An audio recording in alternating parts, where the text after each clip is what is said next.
Okay, I have a question for you. Going back to childhood, checking in, were you allowed to have needs as a child? Were you connected to what your needs are? When you expressed your needs, did they get met? Or did they just get pushed away, like you don't know what you're talking about, you don't know what you need?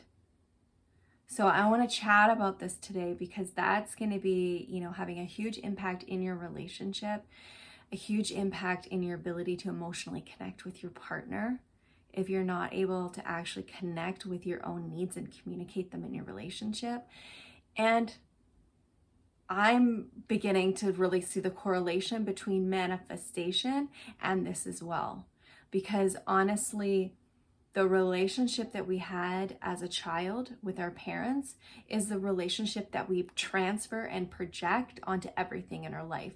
So it's your partner, it's your friends, it's your clients, it's the universe, God, source, whatever you want to call it.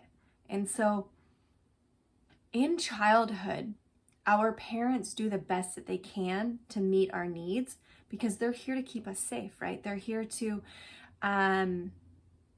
make sure that we, learn the ropes of being human on this planet. And they do the best that they can with the tools that they have, the experience that they have, and what they were taught. But a lot of times, our needs aren't actually being met. So what's happening is, as a child, is they're intuiting what you actually need based on their previous experience and their own life, their own lens and perception of reality and relationships. But a lot of times that's not actually what we need. So this is kind of like twofold. So as a child, we get trained that our parents know what's best for us to meet our needs. So there's a part of us that kind of gets shut off from this, and it has you, if you don't mature past that stage and you're not taught to start connecting with your own needs, you start to think in relationships that your partner should be able to do what your parents did. They should be able to intuit what you actually need. And then the other part of this is getting disconnected from your own physical body where you don't even actually know what you need. And so when it comes to building an emotional connection in a relationship, if you don't know what your needs are because you're not even connected to them, you can't communicate that with your partner to have them, at least hold space or help you discover how to meet those needs or, bring those things to you. And you a lot of times can be in a space where you just think that they should be able to read your mind and intuit what you actually need. And then when they don't, it creates a lot of stress and chaos and frustration in a relationship because it's well, you should just know what I need. I really understand this because this was me. In childhood, my needs were not met. I was taught to completely disconnect from my own body and what I, thought I needed, and that, my parents knew what I needed, not me. And so that created this thing in a relationship where I was fully disconnected from my needs, and I just went with the flow, people pleased, whatever you want, I want, because that's what's safe. Having my needs and communicating them wasn't safe. One, they didn't get met, and two, they were judged and criticized, and they were just dismissed. So in a relationship, it becomes from my own perspective, it ends up, you become very submissive in a relationship because you're just kind of whatever you give me, I'm gonna take. So just this year, I began to connect with my needs, being oh, wait a second, I have needs. And if I communicate them, I'm not gonna be abandoned. I'm not gonna be judged and criticized. I'm not gonna be abused. Wow, this is fascinating. So fascinating. So if this is you and you're not connected to your needs, One, it's about creating that safety in your nervous system for you to actually start to inquire and go within and discover like what actually are your needs, and creating a disconfirming experience for your nervous system to say, okay, I went within, I connected with what I needed, I listened, and I didn't die. No one left me. I didn't get rejected. I didn't get abandoned. I didn't get abused. Win. Okay, perfect. I can do that again. Next step. Okay, I know what I need, and now it's about expressing that to my partner, what I actually need, and being very explicit. I need you when I am sharing things, you know, that are hard for me and very emotional. I need you to just listen to me and hold space for me.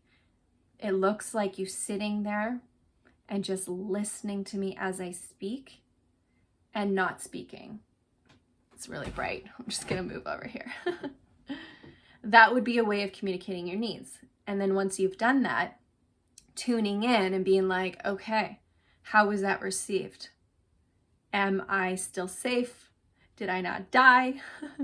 Did I not be abandoned? Was I not rejected? Was I not abused? Okay, win. That is a disconfirming experience, okay? If we're disconnected from our needs, we're not communicating them in our relationship, that's actually creating a block and a wall from emotional connection and emotional intimacy in your relationship, which also will lead to not having that spark and that attraction in your relationship, because it's almost like you're kind of hiding something. You're hiding a part of you and you're not showing all of yourself to your partner. So they're not able to feel fully connected to you. And this goes both ways in a relationship. So the aha that I have had recently is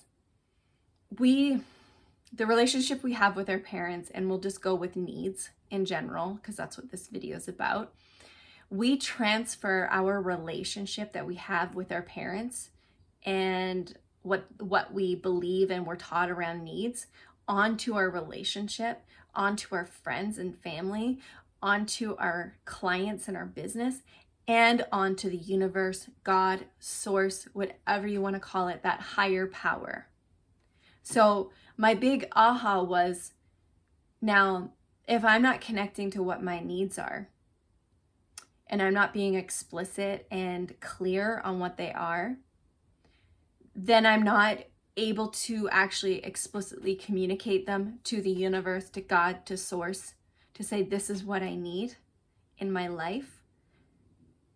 How do you expect to become a vibrational match to something that you don't even know what you need, that you're not even clear on? And how do you expect God, source, universe, higher self to bring that stuff to you to help magnetize it into your reality if you're not actually clear with it and you don't ask for it? So really, it's about creating that safety within your nervous system, that connecting with yourself and connecting with your needs is safe. It sounds so easy, but for somebody who's been traumatized in that, it's really, really fucking hard to do. So I hear you, I see you, and that's okay. You might not even know what your needs are. You could be completely oblivious to it. And that's just your nervous system protecting you, because when you connected to your needs and you communicated them in the past, those needs weren't met, or you got in trouble, you got abused, you got judged and criticized. So that nervous system is protecting you, because if you connect with your needs, you're going to communicate them, and then this is going to happen again. So first step is building that safety around connecting with your needs so you can be explicit and build that connection in your relationship, and build that connection with the universe, and build that connection with your clients, and build that connection with your friends and your family. Just creating that safety. Like, it's so crazy, but one of the biggest fears that humans have is each other. Like, isn't that just mind-blowing? Like, we are literally all scared of each other. I remember hearing that when I did Landmark years ago, and I was like, really? That's stupid. And I'm like, no, for real. Like, think about it. Imagine you're stepping into an elevator. How many people sit there and just like, you know, stand so stiff and just look at the ground? Or they might be like, say something about the elevator or the weather or whatever. Like, they're literally so scared to connect with each other because it was not safe to connect. So in your relationship, it's time to start pulling those layers off around your heart that are protecting you and begin to create that safety in your relationship. But that has to be done through disconfirming experiences. Small little baby steps towards expressing your needs and being like, wow, I didn't die. I am still alive. I am still safe, and I'm not alone. I can do this again. So there you go. Thanks so much for watching. Please hit that subscribe button to be notified of future videos, and give me a like if you enjoyed this video. Share it with your friends and family,